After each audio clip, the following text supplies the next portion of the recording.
Hello guys, this is Divya and I'm back with another episode of Personalities. Today we will be discussing about the first Prime Minister of Independent India, Pandit Jawahar Lal Nehru. And before I begin, I would like to request you to subscribe Vysh IAS channel if you haven't yet. And I hope you guys are consistent with all the video series which we are coming up with, and we are so coming up with also so many new content. So please subscribe the Vysh IAS channel so that you never miss an update and press the bell notification as well, right? So now let us begin. So Jawaharlal Nehru, as I mentioned, he was the first Prime Minister of India, and his birthday, that is 14th of November, is celebrated as Children's Day in India. He was born on 14 November in 1888-89 in Prayagraj, Uttar Pradesh, and he was the first first Prime Minister of Independent India and also leader of Indian national movement. So Pandit Jawaharlal Nehru was a leading figure in the independence struggle, right? And that's how he became the first Prime Minister. And he initiated socio-economic policies in idealistic and socialist kind, right? He was very much tilted towards a socialist kind of economy, right? And he was a prolific writer. He authored books, and especially this book, that is the discovery of India. In Hindi it is Bharat Ki Khoj. He has written it became very famous, and also the glimpse of world history. And there is also in the YouTube there is one series based on his book, right?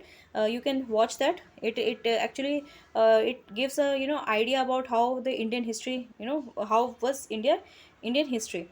So he was Jawaharlal Nehru father was the father of Indira Gandhi. She also was the Prime Minister of India, and she was the first Prime Minister of India, as you know. And he established a parliamentary government and is known for non-aligned, right? That is non-alignment movement. He is said to be the leader of it because he kind of invented that, and so many countries back then joined. And he participated in independence movement and was a principal leader in the 1930s and 40s.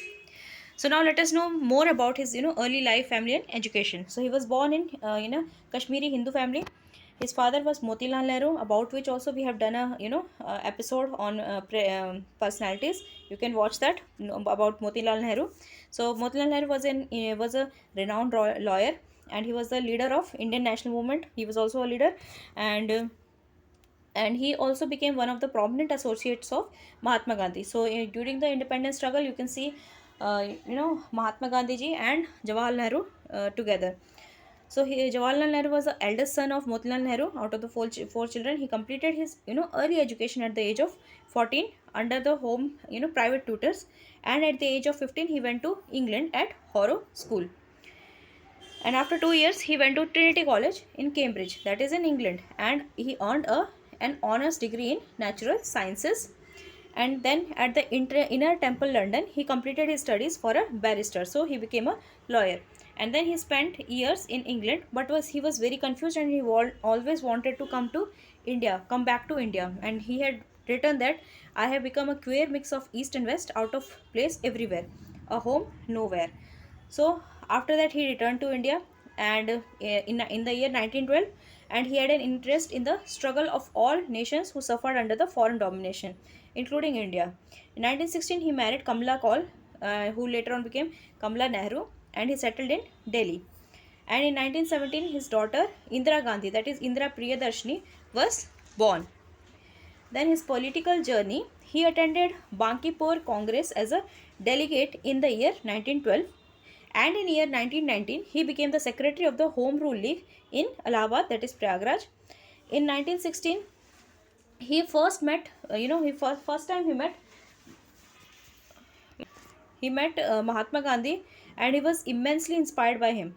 In 1920 he organized first Kisan march in the Pratapgarh district of Uttar Pradesh, and also he participated in the non-cooperation movement, right, from 1920 to 22, and he was imprisoned also for that. And as you know, this movement was later withdrawn by Mahatma Gandhi ji because of violence. Then freedom struggle and his participation in INC. So in September 1923 he became the general secretary of All India Congress Committee, and then he toured in 1926 he toured Italy, Switzerland, England, Belgium, Germany, and Russia. And as an official delegate of the Indian National Congress, he had attended the Congress of oppressed nationalities in Brussels, and in Brussels, which is in Belgium. And in 1927 he attended 10th anniversary celebrations of the October Socialist Revolution in Moscow, and that's how he became, more drawn towards the socialist ideology and its economy. Then, during the Simon Commission in 1928, he was lathi charged. As you know, this commission was actually, he was. This was very much repelled by all the. It was opposed by all the sections of India, because there was in the seven-member committee there was not a single Indian included in this commission, right? So this commission was, it was very much opposed by all the sections of India. So he was also one of them, and he was also lathi charged in Lucknow, and he attended all party congress on 29th of August 1928. Then he was one of the signatories of the Nehru report, and this Nehru report was actually put forward by his father, Motilal Nehru, about constitutional reforms. So he was also one of the signatories of that, right? And in 1928 he founded Independence for India League and became its general secretary. Then Purna Swaraj and imprisonment. So this slide is very important because it is mostly asked. I mean, the questions are framed based on the INC, INC sessions and who was the president. So in the session, Lahore session held in 1929 in Lahore, Jawahar Lal Nehru was elected as the president, and in this very session the goal of complete independence, that is pure Purna Swaraj, was first, very first time was put forward, right? This became their goal. So in 1930 to 35 he was imprisoned again several times due to connection with, salt satyagrah and some other movements which were launched by the Congress. Then on 14th February 1935 he completed his autobiography in Almora jail, and then he was released from jail, and then he had to leave to Switzerland to see his ailing wife, that is Kamala Nehru, and she was suffering with actually tuberculosis that time, and he was again arrested for offering an individual satyagrah on 31st October 1940 to protest against the India's forced participation in the war, right? Second World War. Then in December 1941 he was released from the jail, and at the All India Congress Committee session in Bombay, which held in Bombay on 7th August 1942, he moved the Quit India resolution, and that's how Quit India movement was launched.